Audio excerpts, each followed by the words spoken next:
Hello दोस्तों, कैसे हो। लास्ट क्लास में हम देख रहे थे एनामोलस प्रॉपर्टीज ऑफ नाइट्रोजन। वहाँ के एक दो क्वेश्चन बच जाते हैं, उसके बाद हम आएंगे नया topic reactivity of group 15 elements towards hydrogen. Hydrogen के साथ रिएक्ट करके क्या कहानी होती है, उससे पहले एक दो क्वेश्चन हम देख लेते हैं जो कि इंपॉर्टेंट है। पहला क्वेश्चन ये है कि nitrogen can form P pi multiple bonds with itself while other elements of group 15 can't। why? ऐसा क्यों होता है कि नाइट्रोजन खुद के साथ तो पी पाई मल्टीपल बॉन्ड बना लेता है। भाई N2 कैसे एग्जिस्ट करता है, N2 इस तरीके से एग्जिस्ट करता है, तो दो पी पाई मल्टीपल बॉन्ड बनते हैं नाइट्रोजन के अंदर। ऐसा कैसे हो पा रहा है? बहुत सिंपल सा रीजन है, it is because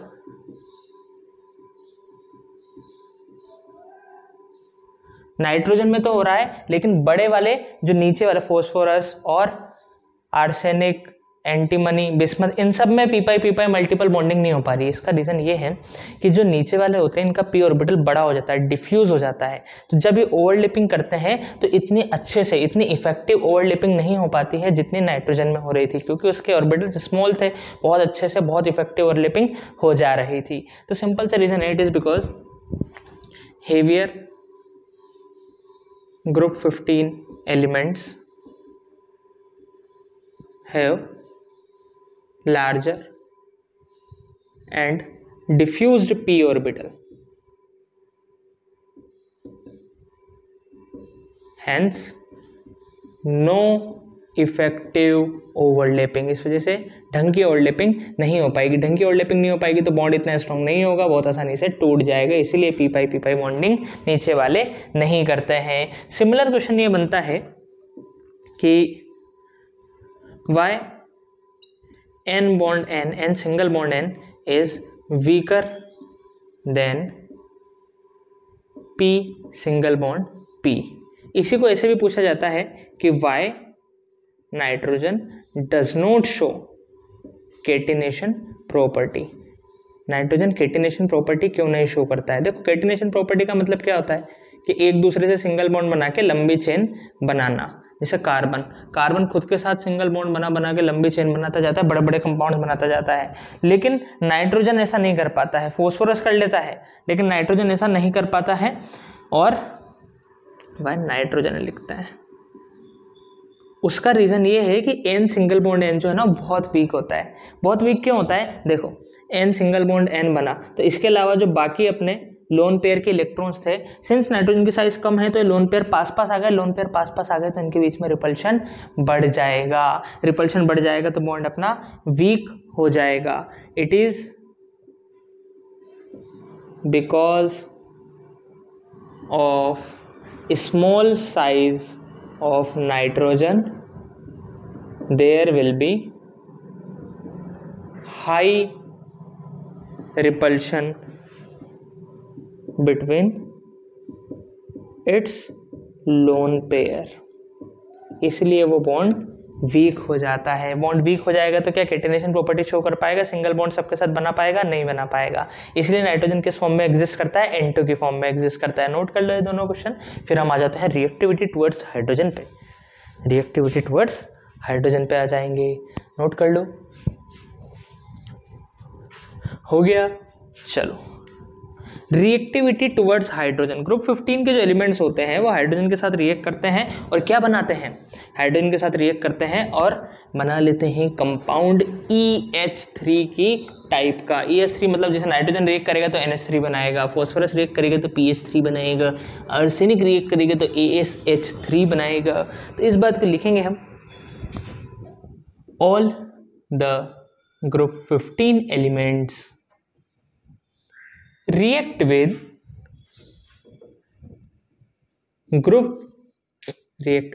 hydrogen to form compounds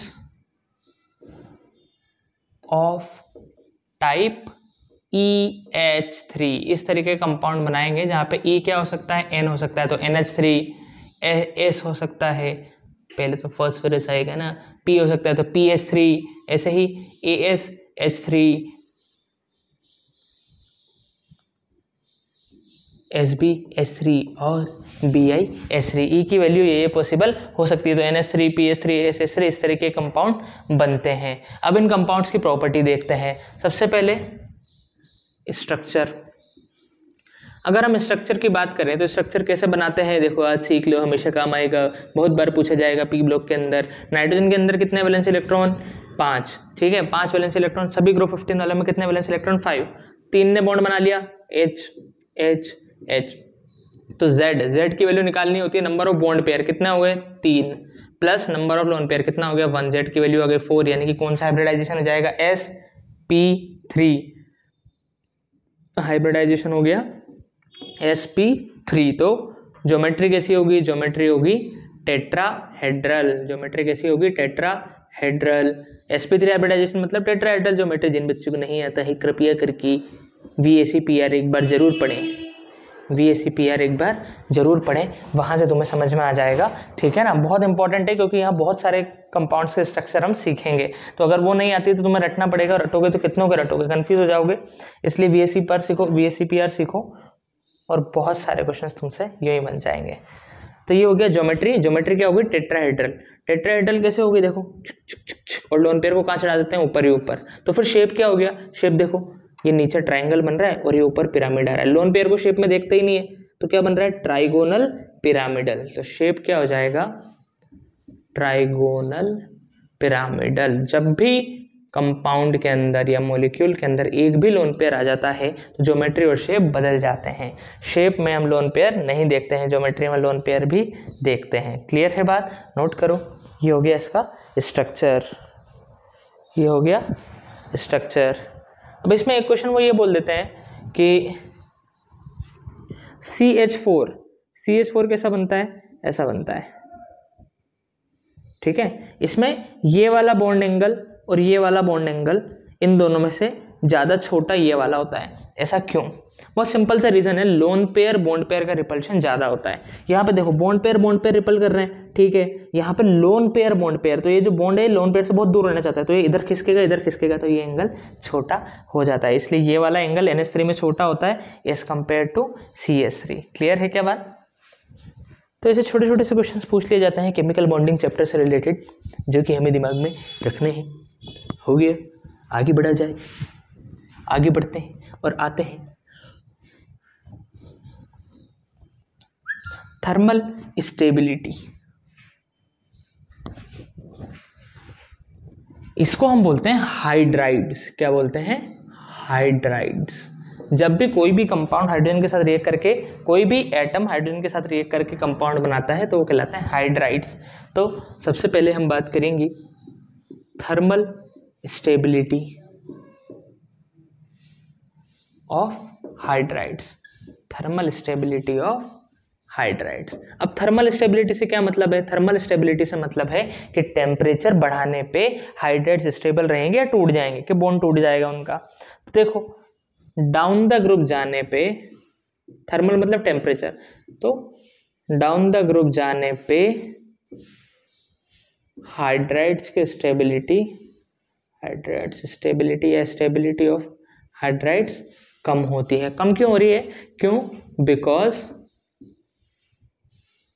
size of atom increases. अब भावनाओं को समझो, देखो NH3 की अगर अपन बात करें तो इसमें जो बॉन्ड बन रहा है वो नाइट्रोजन का P और हाइड्रोजन के S की ओवरलैपिंग से बन रहा है। अच्छी ओवरलैपिंग हो रही है, मजा आ रहा है, हाँ।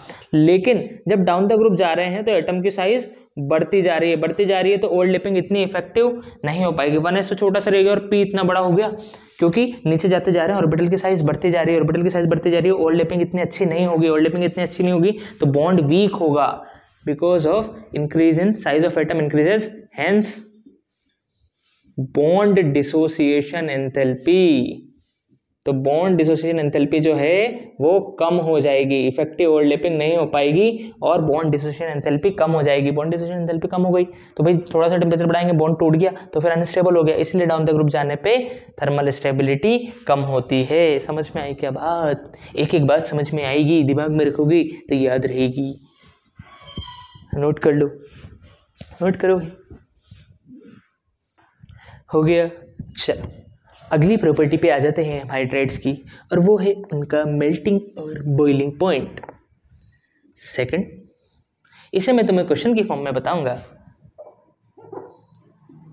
Melting and boiling point of hydrides, melting and boiling point of hydrides. अच्छा, मेल्टिंग एंड बॉइलिंग पॉइंट की अगर अपन बात करते हैं तो एक क्वेश्चन लिखो कि NH3 has higher melting and boiling point than PH3। Why? ठीक है, NH3 का हायर मेल्टिंग और बॉइलिंग पॉइंट होता है PH3 के मुकाबले। क्यों होता है? बहुत सिंपल सा रीजन है। जब भी मैं तुम्हें बोलता हूँ मेल्टिंग एंड बॉइलिंग पॉइंट, तो देखना है इंटरमोलिकुलर इंटरेक्शन, मॉलिक्यूल्स के बीच में क्या फोर्स लग रहा है। NH3, phone, fluorine, oxygen, nitrogen, phone, ये तीनों क्या करते हैं? ये तीनों हाइड्रोजन बॉन्डिंग फॉर्म कर लेते हैं। तो NH3 के अंदर हाइड्रोजन बॉन्डिंग आ जाती है और इनके अंदर PH3 के अंदर वैन डर वाल बॉन्डिंग रहती है। तो हाइड्रोजन बॉन्डिंग बहुत स्ट्रांग होती है, इसीलिए इनका मेल्टिंग और बॉइलिंग पॉइंट बहुत ज़्यादा होता है। तो इस बात को लिखेंगे। सिमिलर क्वेश्चन हम नेक्स्ट ग्रुप में भी देखेंगे कि H2O is a liquid while H2S is gas. H2O liquid क्यों? क्योंकि उसका मेल्टिंग बॉइलिंग पॉइंट ज़्यादा है। क्यों? क्योंकि वो हाइड्रोजन बॉन्डिंग कर रहा है। समझ में आई बात? तो इस बात को लिखते हैं, it is because of higher electronegativity of nitrogen it forms hydrogen bonding and hence it has higher melting and boiling point। Clear है क्या बात? क्लियर है तो नोट करो।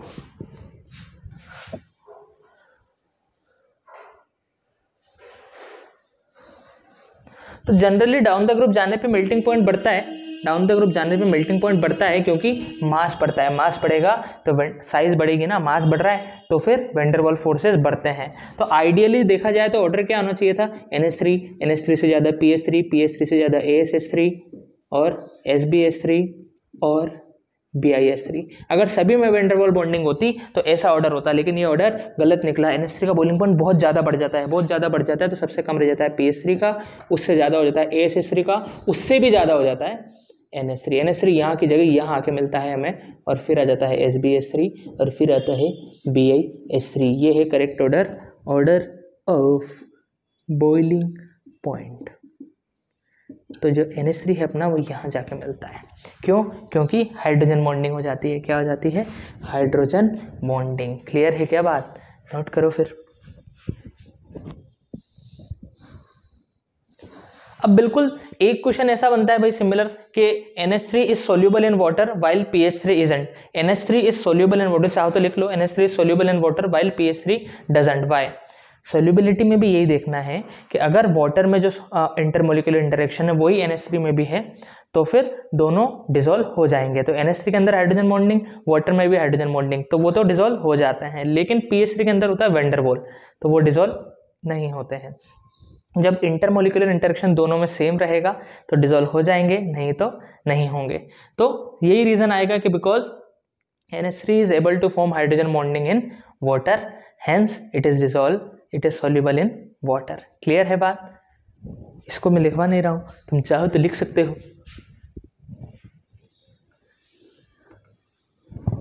अब आ जाते हैं हम बेसिसिटी के ऊपर।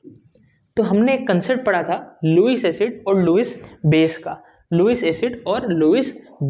लुईस एसिड क्या होते हैं? जो कि लोन पेयर को एक्सेप्ट करते हैं, और लुईस बेस क्या होते हैं? जो कि लोन पेयर को डोनेट करते हैं। तो मुझे बताओ ये जो हाइड्राइड्स हैं ये लुईस एसिड है कि लुईस बेस है? ये बेस हैं। क्यों है? क्योंकि इनके ऊपर एक लोन पेयर बैठा हुआ है। EH3 3 बॉन्ड बनाया ना, और 5 इलेक्ट्रॉन होते हैं, तो एक लोन पेयर है कि नहीं इनके पास? थर्ड हम बात करेंगे बेसिक कैरेक्टर की। तो हम यही बोलेंगे कि hydrides of group 15 are Lewis base because of presence of lone pair रहता है इनके पास, लोन पेयर, जिसे वो डोनेट कर सकते हैं।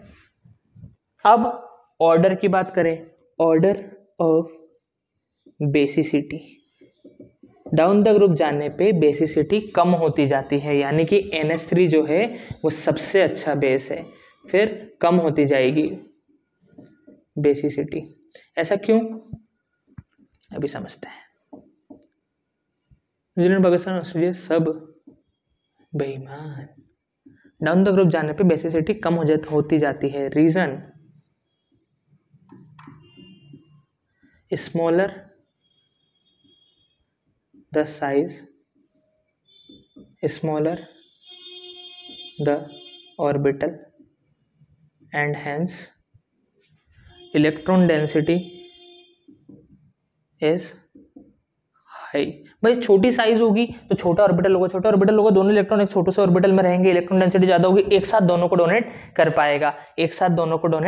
पाएगा। जबकि जैसे जैसे बड़ा होता जाता है ऑर्बिटल डिफ्यूज होता जाता है, दोनों एक साथ नहीं होंगे तो एक साथ दोनों को डोनेट करने में दिक्कत आएगी। समझ में आई क्या बात? Electron density high and hence easier to donate, lone pair. तो इसीलिए NH3 सबसे अच्छा बेस होता है। इन सब में सबसे स्ट्रॉन्ग बेस कौन सा है? Strongest base NH3। क्यों? क्योंकि छोटी साइज है, छोटे लोन पेयर है, इलेक्ट्रॉन डेंसिटी ज़्यादा है, इलेक्ट्रॉन पास है, तो इजीली डोनेट कर पाएंगे। नोट करो बात को, नोट करो भाई। हो गया? चल अब हम बात कर लेते हैं रिएक्शन टूवर्ड्स हेलोजन। अभी हमने हाइड्रोजन के साथ रिएक्शन देखी, ठीक है, तो इसमें ऑक्सीडेशन स्टेट क्या होगी इनकी? -3 होगी, क्योंकि हाइड्रोजन की क्या होती है? +1। अब हेलोजन हमें पता है कि ज़्यादा इलेक्ट्रोनेगेटिव होते हैं जनरली इनसे। हेलोजन अगर ज़्यादा इलेक्ट्रोनेगेटिव होते हैं तो ये क्या ऑक्सीडेशन स्टेट दिखाएंगे? +5 या +7, +5 या +7। तो इस बात को लिखेंगे हम, रिएक्टिविटी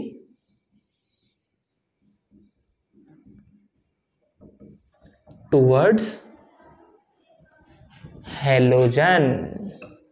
हेलोजन क्या होता है? ग्रुप 17 के एलिमेंट्स होते हैं, फिर कल बह रही एंटी, फ्लोरीन, क्लोरीन, ब्रोमीन और आयोडीन।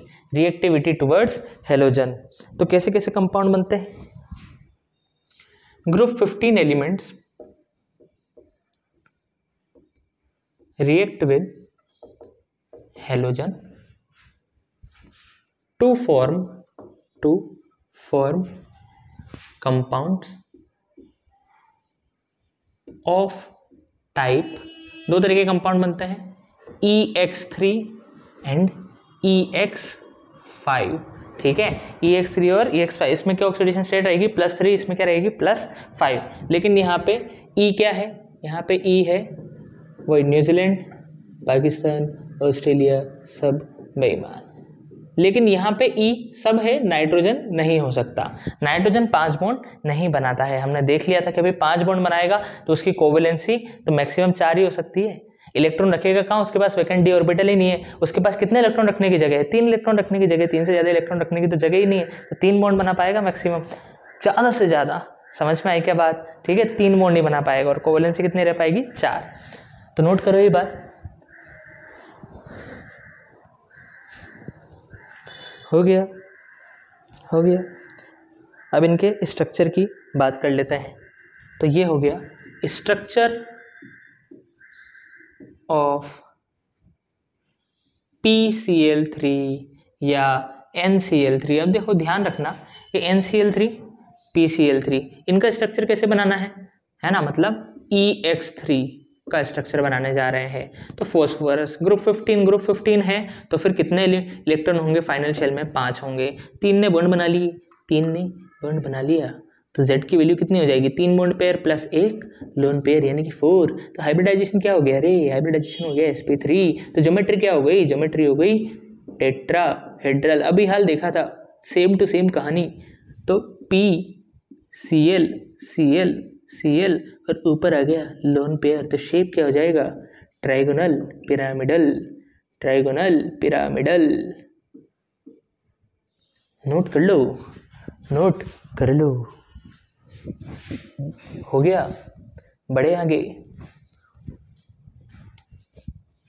स्ट्रक्चर। अब बात करते हैं EX5 के स्ट्रक्चर की। हाँ, मजा आएगा। स्ट्रक्चर ऑफ सबसे फेमस कंपाउंड जो EX5 में एग्जिस्ट करता है वो होता है PCl5। इस पर बहुत बार क्वेश्चन आ चुका है। Structure of PCl5। PCl5 भाई फॉस्फोरस के कितने इलेक्ट्रॉन होते हैं? 5 वैलेंस इलेक्ट्रॉन। पांचों ने बॉन्ड बना लिया, पांचों ने अगर बॉन्ड बना लिया तो फिर Z की वैल्यू कितनी हो गई? 5। Z की वैल्यू 5 हो गई तो हाइब्रिडाइजेशन कौन सा होगा? हाइब्रिडाइजेशन होगा sp3d। sp3d हाइब्रिडाइजेशन होगा। इसके बाद हम बात कर लेते हैं, हाइब्रिडाइजेशन हो गया अपना sp3d, तो फिर ज्योमेट्री क्या होगी? ज्योमेट्री होगी ट्राइगोनल बाय पिरामिडल। VACPR बहुत ज़रूरी है आना, ठीक है? तो कैसी हो जाएगी भाई? PCl Cl Cl, ये तीनों तो एक प्लेन में होंगे, ये तीनों तो एक प्लेन में होंगे। एक बॉन्ड जाएगा प्लेन से ऊपर और एक बॉन्ड जाएगा प्लेन से नीचे। ट्राइगोनल एक पिरामिड, दूसरा pyramid bi pyramidal, trigonal bi pyramidal, इस तरह का स्ट्रक्चर होगा। अब इसमें इसके अंदर क्या होता है कि दो तरह के बॉन्ड होते हैं, दो तरह के बॉन्ड होते हैं भाई। एक तो ये वाले होते हैं, ये दोनों कहलाते हैं एक्सियल बॉन्ड, और ये नीचे वाले कहलाते हैं इक्वेटोरियल बॉन्ड। ये sp3 की खास बात होती है। और सिंस तो कोई भी लोन पेयर नहीं है तो शेप भी ट्राइगोनल बाई पिरामिडल ही रहेगा। अब देखो इसमें क्या सीन है? सीन ये है कि ये एंगल इक्वेटोरियल बॉन्ड जो होते हैं, हम लिखेंगे बॉन्ड लेंथ। तो एक्सियल बॉन्ड जो होते हैं उनकी ज़्यादा बॉन्ड लेंथ होती है इक्वेटोरियल बॉन्ड से, यानी कि एक्सियल बॉन्ड ज़्यादा लंबे होते हैं, है ना? क्यों? क्योंकि देखो यहाँ पे 90 डिग्री पे रखे हुए हैं, 90 डिग्री पे रखे हुए हैं, जबकि इक्वेटोरियल बॉन्ड 120 पे रखे हुए हैं। तो इनमें कम रिपल्शन है, इनमें ज़्यादा रिपल्शन है, तो दूर रहेंगे तो बॉन्ड लेंथ इनकी ज़्यादा हो जाएगी, बॉन्ड लेंथ ज़्यादा हो जाएगी तो ये वीक हो जाएंगे। तो क्वेश्चन आता है, क्वेश्चन लिखो, इसे नोट करो और क्वेश्चन लिखो, इसे नोट करो और क्वेश्चन लिखो। क्या है भाई क्वेश्चन? क्वेश्चन है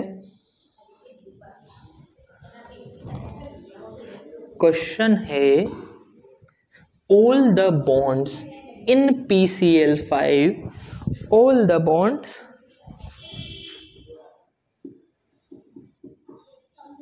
in PCl5 are not equivalent, सारे इक्वल नहीं होते हैं। Why? तो बहुत सिंपल सा रीज़न है। इन PCl5 3 bonds are equatorial bond, 3 bond कौन से होते हैं? इक्वेटोरियल होते हैं। And 2 bonds are axial bond, 2 bonds are axial bonds. 2 कैसे होते हैं? एक्सियल होते हैं। 3 होते हैं इक्वेटोरियल और 2 होते हैं axial. And axial bond are longer than equatorial bond. समझ में आई क्या बात? आई तो लिख लो, are longer than equatorial bond. Note कर लो भाई।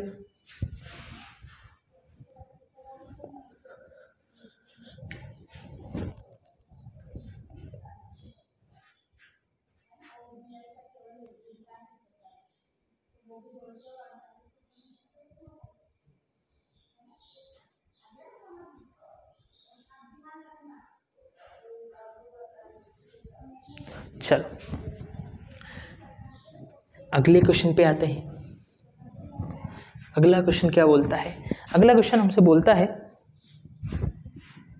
कि पेंटाहेलाइड्स मतलब ये EX5 वाले जिसमें 5 हेलोजन जुड़ते हैं, are more covalent than trihalides. Pentahalides are more covalent than ट्राइहैलाइड्स.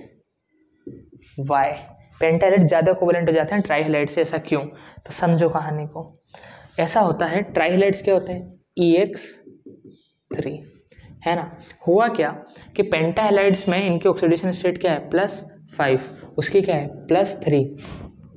ज़्यादा चार्ज है. ज़्यादा चार्ज है तो जब तुम हेलोजन के साथ बॉन्ड बना रहे हो, किसके साथ? हेलोजन के साथ. तो हेलोजन क्या करता है? इलेक्ट्रोनेगेटिविटी ज़्यादा, तो ये दोनों इलेक्ट्रॉन को अपनी तरफ खींचने लग जाता है. दोनों इलेक्ट्रॉन को अपनी तरफ खींचने लग जाता है तो बॉन्ड में पोलैरिटी आ जाती है, तो आयोनिक कैरेक्टर आ जाता है, आयोनिक होने लग जाते हैं. लेकिन अब तुम ये देखो कि इसके पास क्या चार्ज आ गया? +5. तो ये भी अब उन इलेक्ट्रॉन्स को अपनी तरफ खींचना चाहेगा. इसकी भी पोलराइजिंग पावर बढ़ गई. तो ये उन इलेक्ट्रॉन्स को अपनी तरफ खींचना चाहेगा, ये खींचना चाहेगा. तो इलेक्ट्रॉन्स लगभग बैलेंस में रहेंगे. तो फिर कोवेलेंट कैरेक्टर ज़्यादा हो जाएगा उसके मुकाबले.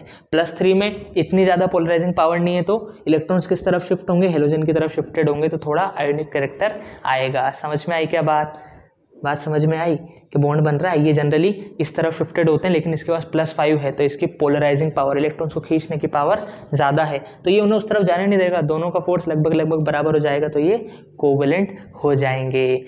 समझ में आई बात? तो आंसर लिखेंगे सिंपल सा.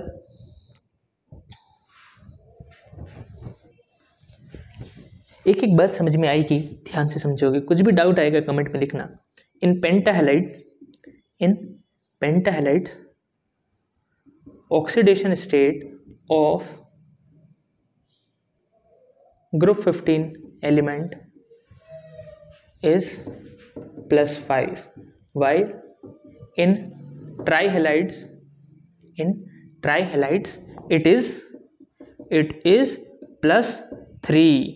पेंटाहैलाइड्स में क्या होती है? +5 और ट्राइहैलाइड में क्या होती है? +3. Hence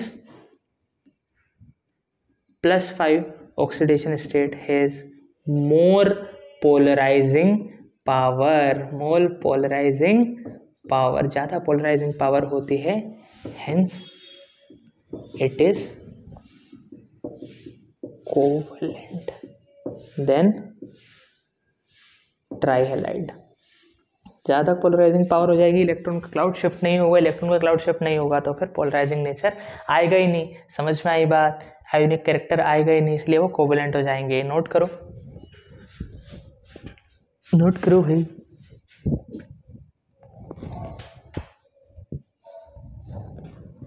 हो गया?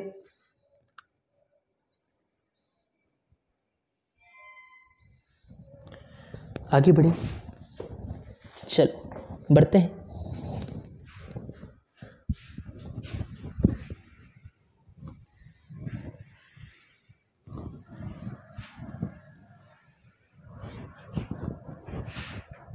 एक क्वेश्चन और बनता है, बहुत अच्छा सा क्वेश्चन है.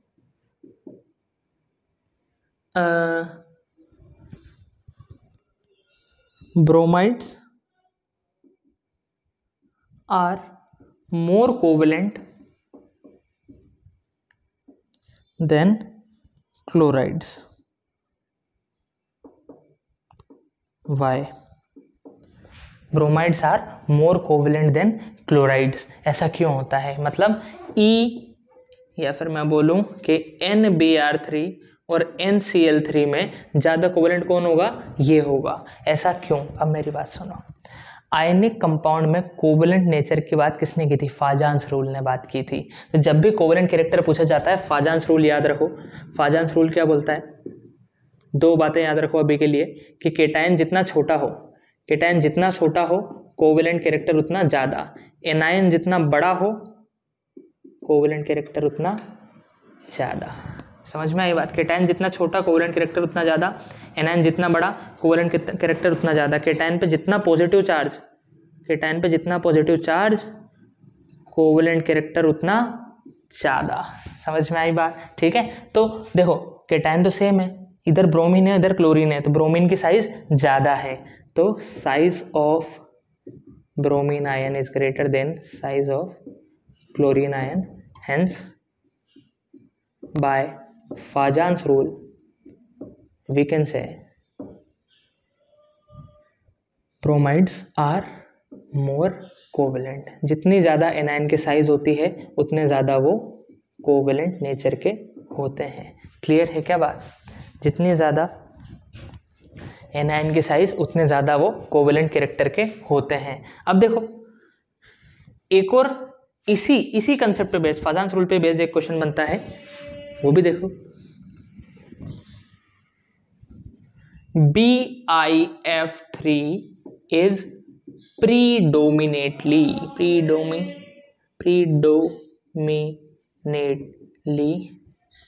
आयोनिक, मतलब आयोनिक होता है कायदे से। भाई BiF3 बहुत कायदे का आयोनिक। क्यों?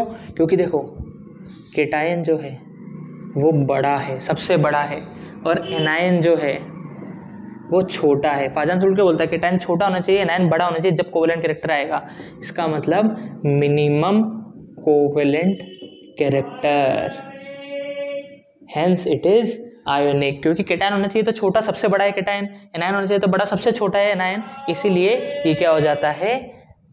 आयोनिक नेचर का हो जाता है। समझ में आई बात? आज इतना ही पढ़ेंगे, चलो बाय बाय।